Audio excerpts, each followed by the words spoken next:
Usapang budget natin. Budget Matters. Budget Matters.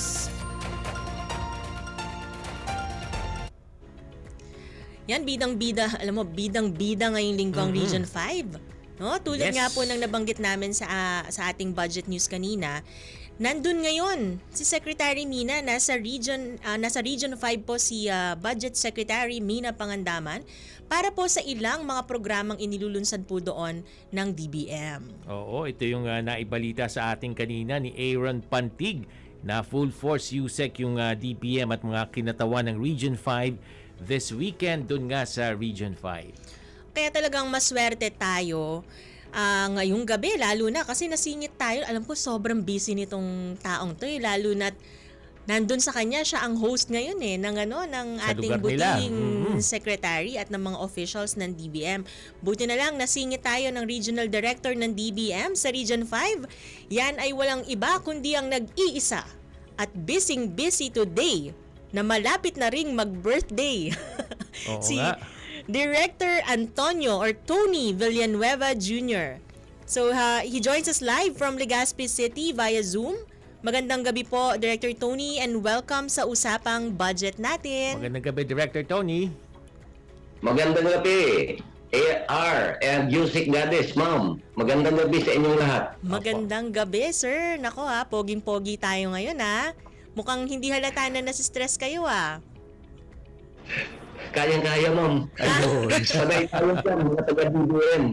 Yes, at alam nyo ba, makwento ko lang, no? Hindi ko naman kasi masyadong ini-stalk to si RD Tony Pero, actually, hindi ko nga alam kung gaano na siya katagal sa DBM.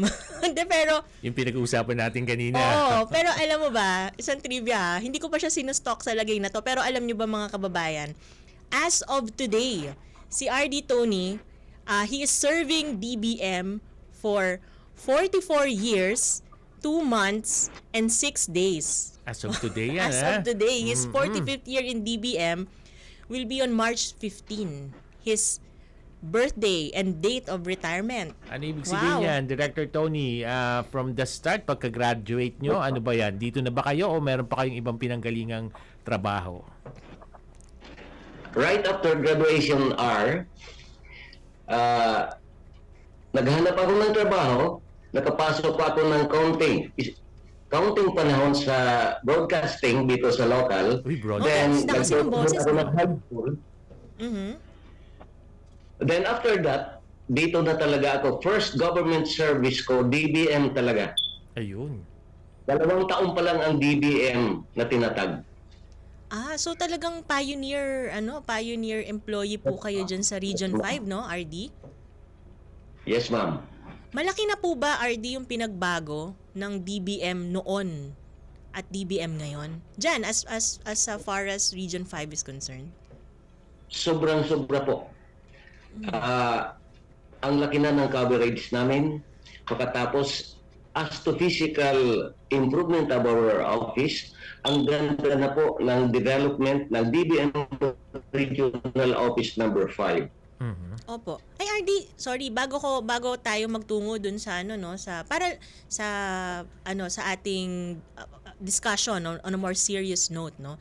Para lang sa kabatiran po ng ating mga kababayan. Ano bang mga probinsya yung sakop ng Region 5, RD? Ano yung mga hawak mong mga cities, provinces? Yes po. Yung mga probinsya po na sakop ng Region 5 or Bicol Region ay Albay Province, Camarines Sur, Camarines Norte, Catanduanes, Sorsogon, and Masbate. 6 pong lahat. 6 na probinsya. Siguro yan, no? Yan pala, yan yung madalas binabagyo, no, RD Tony? Di ba? Yung mga Yes po, ma'am. Sorsogon, Nakaharap kami Masbate, sa Pacific Ocean. Catanduanes. Oo nga. Bukod pa sa Albay na nandun yung Mayon Volcano. Opo. May dalawa kasi kaming island provinces, ang Masbate at Catanduanes. Opo. At ang Albay po and Sorsogon ay nakaharap din sa Pacific Ocean. Oh. So medyo mahirap. Diyan siguro yung ano na kapag bumabagyo, no? Diyan nauubos yung QRF ng ano ng kanina Sa dinidiscuss Budget natin, 101. yung quick response Oo. fund ng mga response agencies natin. Pero Director Tony, bago ang lahat, nais ka naming batiin ng congratulations at advance happy retirement. Balitaan po kasi namin na mag-retiro na daw kayo this March 15. So, That would be next week. tama po ba yung mga na-stock kong information about you, RD Tony? Gano na po ba kayo katagal sa DBM? Totoo po yun. More than 44 years na po ako sa DBM at magre-retire na po ako sa March 15. Congratulations. Alam mo, I wish you Dito ako nagsimula ng government service at dito ko tinapos ang government service ko sa DBM. Hindi kaya ibig sabihin yan, Director Tony, babalik kayo sa field ng broadcasting. Ang ganda kasi ng boses nyo, RD Tony. Kung na-discover lang namin ng Sana maaga mabigyan yun. ng pagkakataon po. Sana mabigyan ng pagkakataon. Kung malapit lang sana siya Ang dito. ganda ng timbre ng boses ni Oo. RD Tony. Oo, hindi mo natatanong Yusek, yung Vargas sa Catanduanes yun sa Bicol. Dira Catanduanes. Sa Oo. Catanduanes pala. Taga Catanduanes ka, R. Oo, pati si Richard. Yan, Talaga? Yung oo. Bicol region pala, no? Yes. At anyway, congratulations, RD Tony. At sa retirement mo, Thank you. ang wish ko sa'yo, sana makapagpahinga ka, well-deserved rest yan, at makapag-enjoy ka kasama ang pamilya mo at mga mahal mo sa buhay. Mhm. Salamat po. Maraming salamat po. Yan. Okay, so Ano more seryosong pag-uusap Director Tony. Pag-usapan po natin ano naman po yung mga pangunahing industriya diyan po sa nasasakupan ninyo sa Region 5. Oo. Ang pangunahin po ditong industriya sa Region 5 ay ang agrikultura. Halos 40% ng mga manggagawa dito ay nakadepende sa sektor na ito. Mhm. However, umuusbong na din po ang turismo dito sa Region 5. Katulad ng pinanggalingan mo, sa Catanduanes. Apo. Malaking potential ang turismo doon. Lalo na doon sa surfing. Ang ganda ng surfing na lugar, mga dagat sa Catanduanes. At isa pa po, yung Mayon Volcano, yun ang isa sa pinagmamalaki ng Bicol Region dito sa Albay. Perfect cone. Perfect Ang daming cone. turista pong dumarating.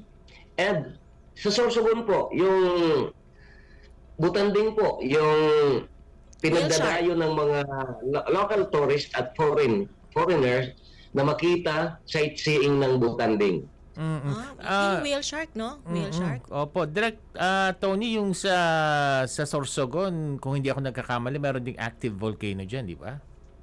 Yes po, yung Bulusan volcano po. Oo. But anyway, RD Tony, so Bicol region, no? Tama kayo, ang daming magagandang beaches dyan di ba? Ewan ko, part pa po ba ninyo sako pa po ba ninyo yung dun sa may Karamoan?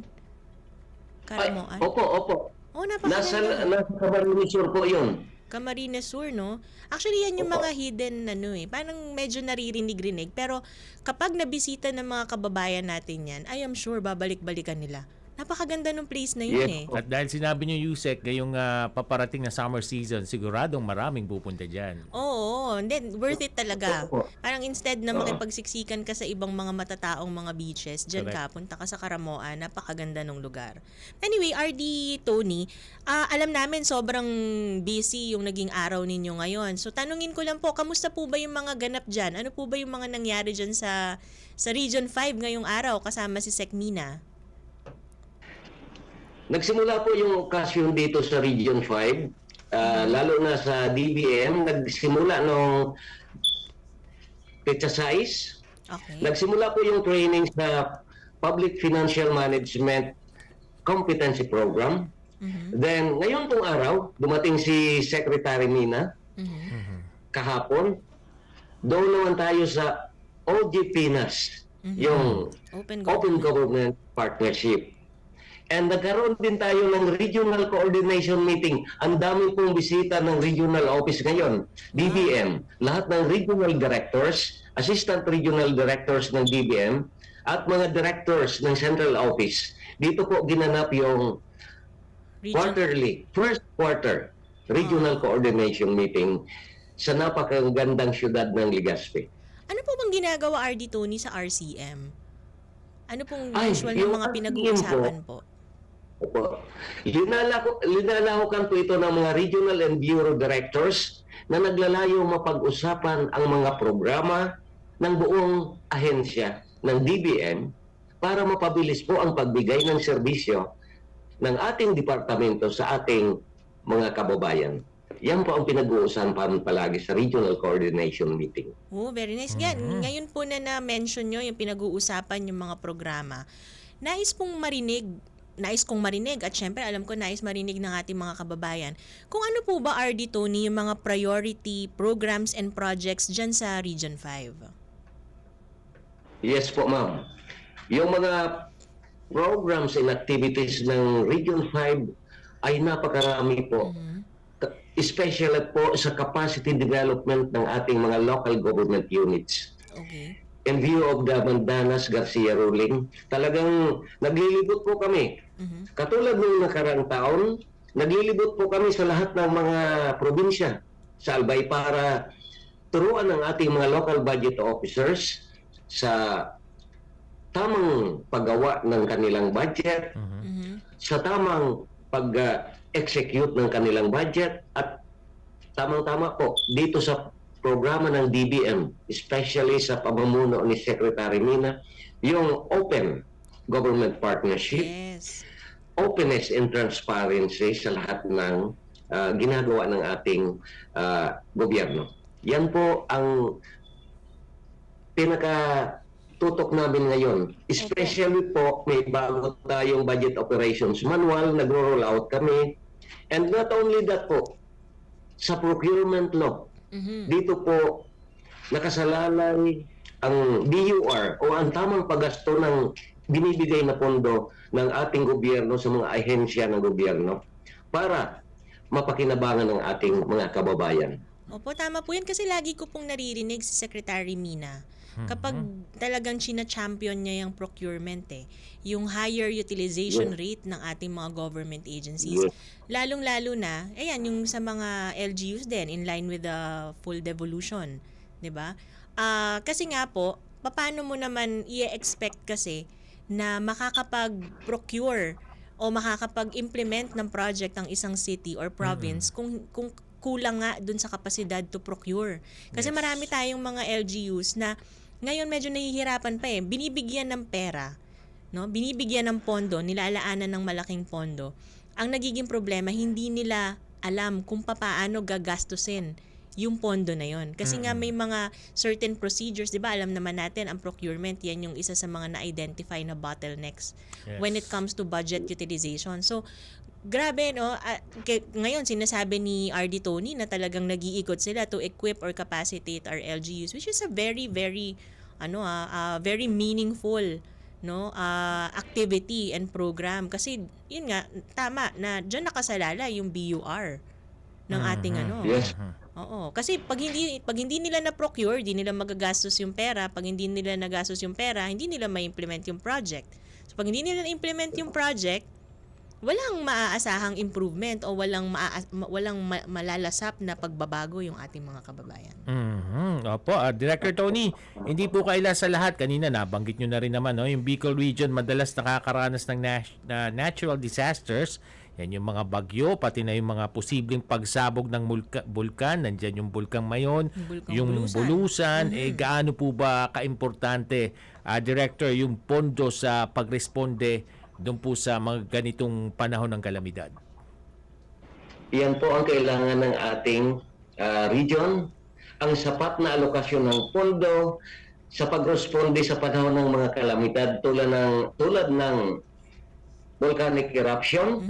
Importante ito sapagkat ito ay nagbibigay ng provision of resources and support for emergency response efforts tulad ng mga rescue operations, distributions of relief supplies, and temporary shelters to all affected communities and constituents. Napaka-importante po ng pondo, lalo na yung galing sa ating national government.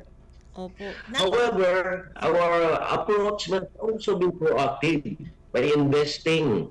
Yung lalo na po sa mga local government units, kailangan po na mag-invest sa disaster preparedness and risk reduction to mitigate the damage and impact of these fortuitous events. Sapat pong pondo talaga ang kailangan po. Opo, lalo na 'di ba yung Mayon is considered an active volcano. So madalas no, minsan nga ilang beses sa taon Yes po. pumuputok 'yan eh. Kawawa naman yung ating mga kababayan kapag hindi sila naambunan ba ng grasya o ng tulong o aid, no, in line with yung mga disasters na ganyan.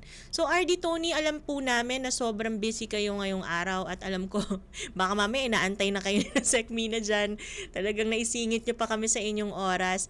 Ano po ang inyong mensahe, RD Tony? Ngayon, yan, magre-retire ka na, magbe-birthday ka. Ano po yung mensahe mo sa iyong mga kasamahan sa DBM, pati na rin sa ating, lalo mga kababayan nyo po dyan sa Region 5 at sa lahat ng mga Pilipinong nanonood at nakikinig ngayon? Okay. Una-una po sa ating mga kababayan dito sa Region 5, patuloy po nating suportahan ang mga programa ng gobyerno, lalo na itong mga transparency, accountability. Dapat po magmiyembro tayo sa mga non-government organizations para makatulong tayo na mapaganda ang paggastos ng ating mga pondo. Sa akin namang mga kaopisina sa DBM, maraming salamat sa DBM. Dito po nahubog ang aking kakayanan, nag-asunto ang aking pamilya, at naturuan ako ng tamang pagtrabaho, malinis na pagtrabaho, at inihikayat ko ang aking mga kaopisina, lalo na dito sa Region 5, na ipagpatuloy ang malinis na serbisyo sa ating mga kababayan, ang patuloy na tulungan na makapacitate ang ating mga local government units, ang ating mga HUCs, and other national government agencies para hindi masayang po ang pondong linalaan ng ating gobyerno at makakarating po direkta sa ating mga kababayan, lalo na sa mga naghihirap. Yan lang po ang message ko, and maraming salamat DBM. Ba't ako naiiyak sa message po, niya? nagtapos sa mga anak ko.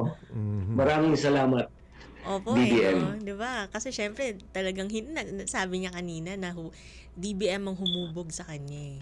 At ayun nga, sana talagang maipagpatuloy yung mga pinaghirapan ninyo, RD Tony, mapagpatuloy yung malinis at tapat na pagtatrabaho nyo dyan sa Region 5. And I am sure that with your leadership, you were able to hone leaders such as yourself na makapagsilbi ng tama at epesyente po para sa kapakanan ng ating mga kababayan. Thank you, RD Tony. Happy Retirement Day po, RD Tony. Salamat po. Sayang, Ma'am Goddess, hindi ka nakarating dito. Oo nga po bibisitahin ko po kayo, RD. Kapag kapag nalibre po ang oras at I would have loved to be with you there to personally po convey to you my sincerest gratitude for all that you do po for DBM and for our nation. Mabuhay po kayo, RD Tony. Thank you very much. Thank you. Maraming salamat po. Thank you po. So Ayan. that's DBM Region 5 Director Tony Villanueva Jr. Maraming salamat po sa inyong oras.